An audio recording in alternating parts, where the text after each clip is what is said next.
Okay, y'all. Had a tire bust on the back of my truck.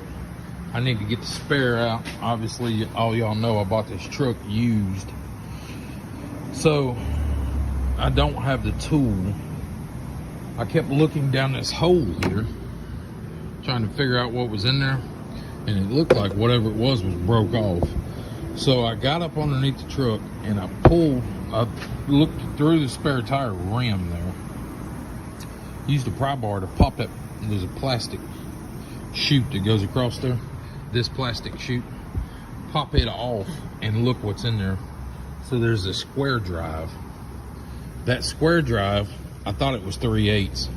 So I tried to turn a ratchet or a extension around backwards and run down in there to get to it. Didn't work. So I went and found a socket that fit the end of the 3/8 drive there. Would grab it. Tried that. That didn't work. So I worked and worked and worked and worked and worked and worked and played and worked and played and found out that it was a 1/2 inch. So if you take a 1/2 inch drive socket or a ratchet, take your license plate off, get that tube loose. The problem was the 1/2 inch drive won't go down through there.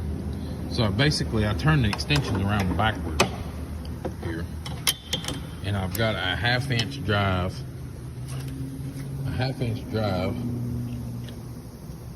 extension, and then I got a bunch of 3/8 drives extensions taped to it so it won't slip, and I stuck that one in there backward through here. Full stand. Through there, you can kind of see, we're looking right down here through there, and you can see that square drive down there. Let's see if we can get it to focus. Don't think we can get it to focus in down there. But you can see it right there in the edge. That's the square drive. So if you tape a few of those together and make them flexible, because they got to bend just ever so slightly to get in there and get to it. And once you get in there and get to it, you're good to go. And then when we get up under here, we can look here. Get my flashlight. We can look here and you can see what I was working with there.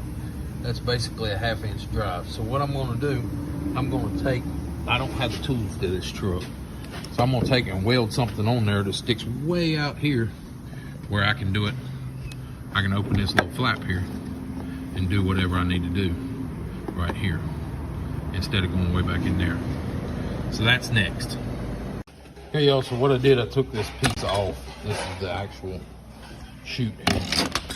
I have took a socket, chip socket, Taiwan special, and I cut a hole in the back side of it there. Okay, and I stuck it down on there. Now what I'm gonna do, I'm gonna solder it.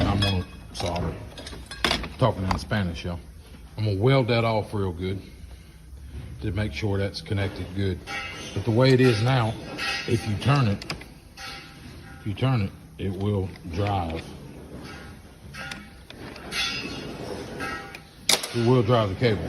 So I'm gonna weld that in, and then I'm gonna take this piece of ground rod, and I'm gonna drive it in there, I'm gonna weld the top of it in.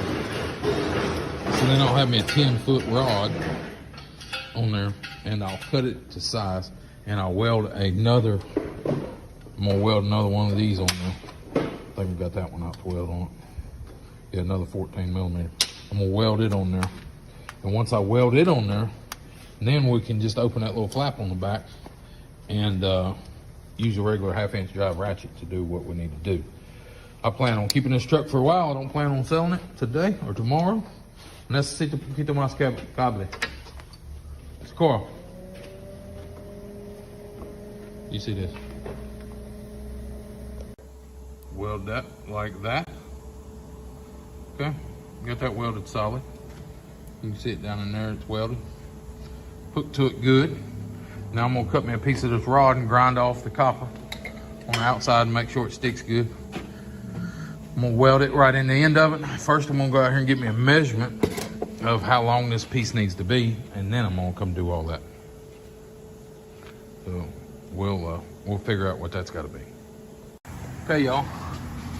I got it stuck up in there to see what it's gonna look like.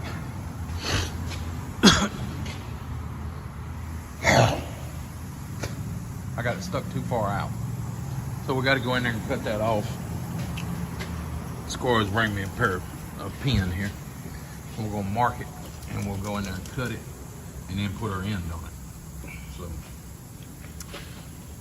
we'll put the socket somewhere around there and we should be good. We hope, right? If not, you'll see it. Okay, y'all, there's that side. There's that side. There's that side. It's all done. I'll weld it up. Somebody's gonna tell me copper ground rod you can't weld to. That is correct. You cannot weld to copper. But a copper ground rod isn't copper. It's just got a copper coating on it. Grind the copper coating off and you're fine. Somebody's gonna tell me that's stupid for using a copper ground rod. It probably is. But what you didn't see is I had a small piece of one. Right there's the other piece of it. It was only 4 foot long, so you couldn't do nothing with it anyway. So, legally, you're supposed to have a 10-foot ground rod. I don't know how the hell we come up with a 4-foot piece, but we did. So, there it is. We're going to go out here and put it on. We're going to run it up in there. It's just a regular 3/8 drive ratchet. Stick right on the end, and you can run it up now. So, it ain't going to be no more problems. I'm tired of fighting this thing. I've been fighting it all morning. I ain't going to fight it no more. There's my rim to my truck. I just don't have a tire. My tire is right here. It blew a belt in it. Let me show you that. Oh, I got it sitting here. You see the lump there in it. And right there is wires hanging out. See that? So it busted a belt in there. So nobody in town's got a tire. Believe that. Can't buy that tire in Charlotte, North Carolina right now. It's crazy. They're telling me they can get it to me in 2 days. So I got my spare off. I'm going to use my spare for the next 2 days. I guess that's what a spare tire is for. But it is a different size. Now, I could go with a different size tire, and absolutely I could get them. But I just don't have one right now. I could get like a 235 or a 240. I can get a 235. These are 265. 245 I could probably get, but I can't get the 265s. So let's go put this thing on and see if it works. All right, y'all, here's the back of the truck. We open that up and guess what? Bam, you got a 3/8 drive ratchet. Close it and you're good. Comes back in here, goes to there. It's all welded up solid. You ain't got nothing to worry about. There's that. Comes down to the swinger. I gotta get this bolt tightened up. We got a wrench coming right now for it. I'll tighten it up and then I'll run it up and show y'all how it goes up and down. Okay, y'all. There it goes up.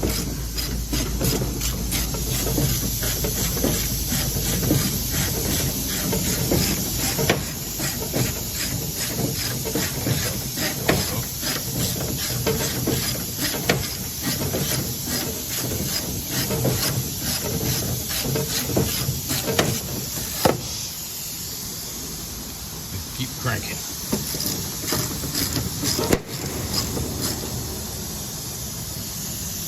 Hard to do it on camera.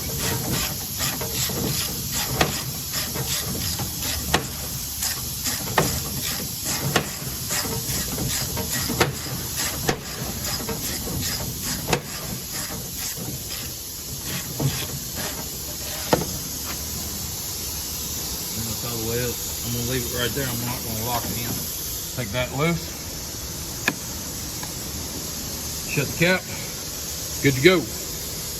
So that's what we got done. And look, we had to have the Milwaukee to help us. Okay, y'all. These are my old shocks, and these are the shocks I'm gonna put on. Basically, this half-ton truck won't hold up a lot of weight, so you put these shocks on, and they give you